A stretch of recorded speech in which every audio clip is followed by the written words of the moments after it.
know they're cheaper on gas and they're easier to park, but you feel like such a weenie driving them. You can only run into small things without hurting yourself. I'll tell you the worst part about a small car. The horn. No intimidation factor at all. Sounds like somebody stepping on a frog. Here's a better idea.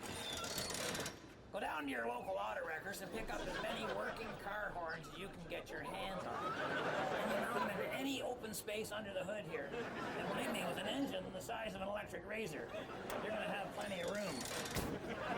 The other cars may not see you coming. They may not even care if you're coming. But I promise you one thing. They'll hear you coming. Just be sure to start her up before you honk the horn. Otherwise, the battery will die faster than a blonde joke at the Miss America pageant. Yes, it's that easy. Remember, honk if you hate noise pollution.